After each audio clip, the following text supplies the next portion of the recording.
નમસ્કાર મિત્રો, સ્વાગત છે તમારું અમારી યુટ્યુબ ચેનલમાં। તો મિત્રો, જીએસએસબી એટલે કે ગુજરાત ગૌણ સેવા પસંદગી મંડળ ગાંધીનગર દ્વારા અધિક મદદનીશ ઇજનેર સિવિલ વર્ક 3 ની પોસ્ટ પર ભરતી જાહેર કરવામાં આવેલી છે। તો આ ભરતી વિશે આપણે તમામ માહિતી એક જ વિડીયોમાં મેળવી લેશું, પરંતુ તે પહેલા વિડીયો ગમે તો લાઈક અને શેર કરી દેજો। ચેનલમાં નવા હોય તો ચેનલને સબસ્ક્રાઇબ કરી દેજો।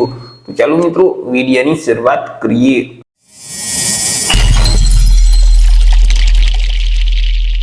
મિત્રો, આજે ભરતીનું નોટિફિકેશન છે તે જીએસએસબી એટલે કે ગુજરાત ગૌણ સેવા પસંદગી મંડળ ગાંધીનગર દ્વારા જાહેર કરવામાં આવેલું છે। એ મિત્રો, જે નર્મદા જળ સંપત્તિ, પાણી પુરવઠા અને કલ્પસર વિભાગ હસ્તકની જે અધિક મદદનીશ ઇજનેર સિવિલ વર્ક 3 ની જે જગ્યાઓ ખાલી છે, તો આ જગ્યાઓ ભરવા માટે લાયકાત ધરાવતા ઉમેદવાર પાસેથી અરજી ફોર્મ મંગાવવામાં આવેલા છે।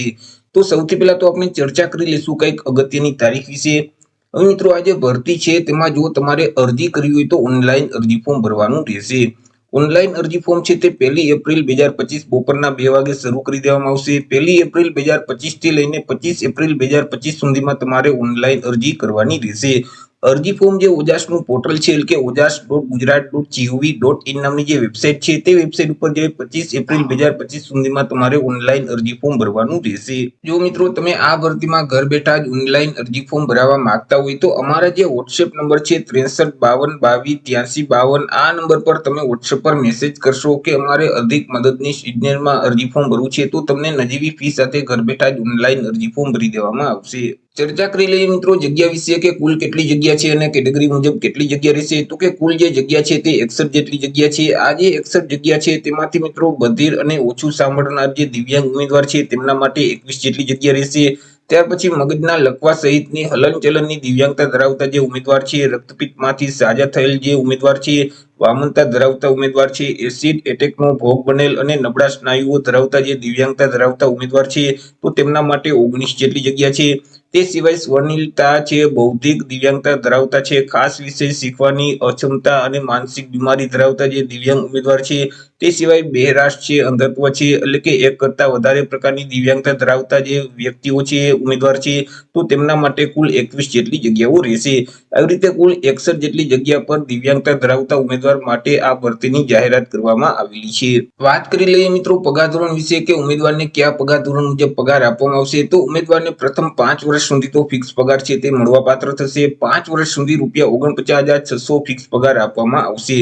5 વર્ષ પૂરા થઈ જશે એટલે પે મેટ્રિક લેવલ 7 મુજબ પગાર મળવાપાત્ર થશે, એટલે કે ₹29,900 થી લઈને 1,26,600 નું જે પગાર ધોરણ છે તે મુજબ ઉમેદવારને પગાર આપવામાં આવશે। ચર્ચા કરી લઈએ મિત્રો શૈક્ષણિક લાયકાત એટલે કે એજ્યુકેશન ક્વોલિફિકેશન વિશે। અરજી ફોર્મ ભરવા માટે ઉમેદવારની શૈક્ષણિક લાયકાત કેટલી હોવી જોઈએ? તો કે ઉમેદવારોએ કોઈપણ સરકાર માન્ય ટેકનિકલ એક્ઝામિનેશન બોર્ડ છે અથવા તો કોઈપણ સરકાર માન્ય યુનિવર્સિટી અથવા તો ઇન્સ્ટિટ્યૂટમાંથી diploma in civil engineering pass કરેલ હોવું જોઈએ। જે ઉમેદવારોએ bachelor degree in civil engineering કરેલ છે તો તે ઉમેદવાર આ ભરતીમાં અરજી ફોર્મ નહીં ભરી શકે।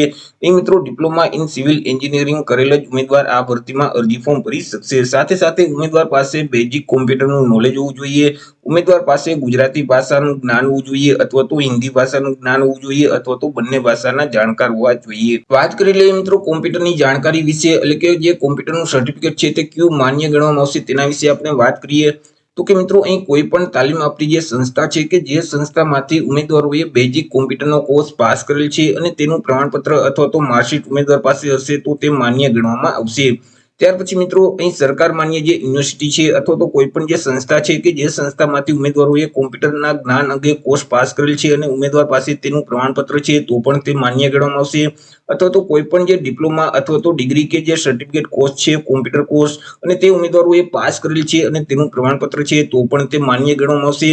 અથવા તો ઉમેદવારોએ કોઈ પણ ડિગ્રી પાસ કરેલ છે અથવા તો કોઈ પણ ડિપ્લોમાનો અભ્યાસક્રમ કરેલ છે કે જેમાં એક વિષય કોમ્પ્યુટર વિષય તરીકે તે પરીક્ષા પાસ કરેલ છે એટલે કે કોમ્પ્યુટર વિષય સાથે તે પરીક્ષા પાસ કરેલ છે ડિગ્રી કે ડિપ્લોમાની અને તેનું પ્રમાણપત્ર ઉમેદવાર પાસે હશે તો પણ તે માન્ય ગણવામાં આવશે। અથવા તો ઉમેદવારોએ જે ધોરણ 10 ની પરીક્ષા પાસ કરેલ છે તે ધોરણ 10 માં કોમ્પ્યુટર વિષય સાથે તે પરીક્ષા પાસ કરેલ હશે તો પણ તે માન્ય ગણવામાં આવશે। અથવા તો ઉમેદવારોએ ધોરણ 12 ની પરીક્ષા જે પાસ કરેલ છે તેમાં પણ એક વિષય કોમ્પ્યુટર વિષય સાથે તે ધોરણ 12 ની પરીક્ષા પાસ કરેલ છે તો પણ તે માન્ય ગણવામાં આવશે। તે સિવાય મિત્રો, અહીં અરજી ફોર્મ ભરતી વખતે જો તમારી પાસે બેઝિક કોમ્પ્યુટરનું નોલેજ નથી, તે અંગેનું સર્ટિફિકેટ નથી, તો પણ મિત્રો તમે હાલ અત્યારે ઓનલાઈન અરજી ફોર્મ છે તે ભરી શકશો, અરજી છે તે કરી શકશો. પરંતુ જ્યારે તમને નિમણૂક આપવામાં આવે તે સમય પહેલા મિત્રો તમારે બેઝિક કોમ્પ્યુટરનું સર્ટિફિકેટ છે તે ફરજિયાત રજૂ કરવાનું રહેશે.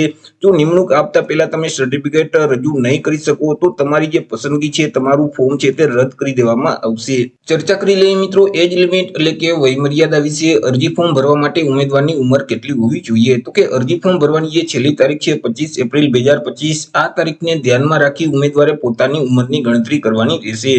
25 એપ્રિલ 2025 ના રોજ ઉમેદવારની જે ઉંમર છે તે ઓછામાં ઓછી 18 વર્ષ અને વધુમાં વધુ 33 વર્ષની હોવી જોઈએ. પરંતુ અહીં જે અનામત વર્ગના ઉમેદવાર છે તેઓને સરકારશ્રીના નિયમ મુજબ છૂટછાટ આપવામાં આવશે. જેમ કે સામાન્ય વર્ગના જે શારીરિક રીતે વિકલાંગતા ધરાવતા પુરુષ ઉમેદવાર છે તેઓને 10 વર્ષની છૂટછાટ મળવા પાત્ર થશે. સામાન્ય કેટેગરીના શારીરિક અશક્યતા ધરાવતા જે મહિલા ઉમેદવાર છે તેઓને 15 વર્ષની છૂટછાટ આપવામાં આવશે. અનામત કેટેગરીના જે શારીરિક અશક્યતા ધરાવતા પુરુષ ઉમેદવારોને 15 વર્ષ, જ્યારે મહિલા ઉમેદવારોને 20 વર્ષની છૂટછાટ આપવામાં આવશે.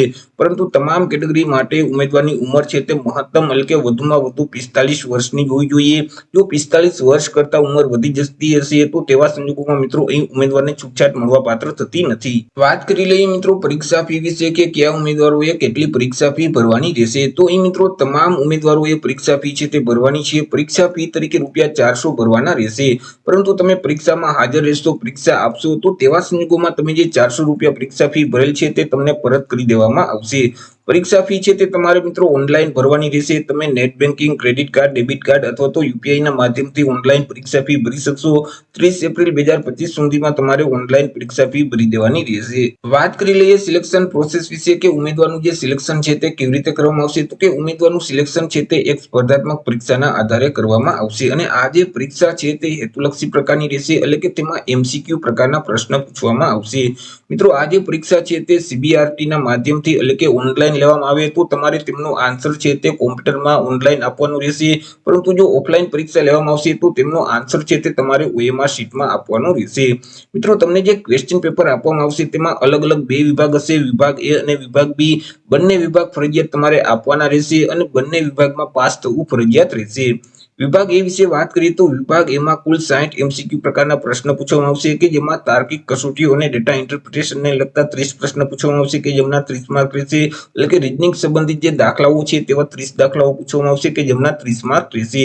અને ગણિત સંબંધિત જે દાખલાઓ છે તેવા દાખલા 30 પૂછવામાં આવશે કે તેમના પણ 30 માર્ક રહેશે.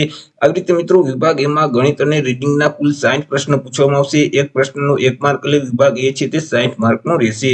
ત્યાર પછી મિત્રો વિભાગ B માં કુલ 150 MCQ પ્રકારના પ્રશ્ન પૂછવામાં આવશે કે જેમના 150 માર્ક રહેશે. તેમાંથી ભારતનું બંધારણ છે, વર્તમાન પ્રવાહો છે, ગુજરાતી અને અંગ્રેજી ગ્રામર છે તે સંબંધિત 30 પ્રશ્ન પૂછવામાં આવશે કે જેમના 30 માર્ક રહેશે. ત્યાર પછી મિત્રો સિવિલ એન્જિનિયરિંગ સંબંધિત જે પ્રશ્ન છે તેવા 120 પ્રશ્ન પૂછવામાં આવશે કે જેમના 120 માર્ક રહેશે. આવી રીતે વિભાગ B માં 150 MCQ પ્રકારના પ્રશ્ન પૂછવામાં આવશે અને 150 માર્કનો વિભાગ B રહેશે. આવી રીતે બંને મળી એટલે કે વિભાગ A માં કુલ 60 પ્રશ્ન અને વિભાગ B માં કુલ 150 પ્રશ્ન એટલે બંને મળી કુલ 210 પ્રશ્ન પૂછવામાં આવશે. 210 માર્કનું પેપર રહેશે. પેપર લખવા માટે તમને 3 કલાકનો સમયગાળો આપવામાં આવશે.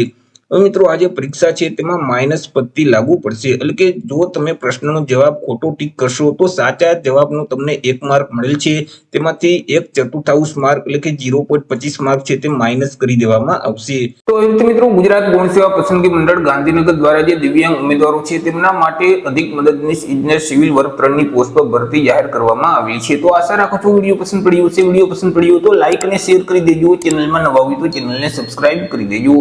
ફરી મળીશું એક નવા ટોપિક સાથે એક નવા વિડીયોમાં. ત્યાં સુધી જય હિન્દ, વંદે માતરમ.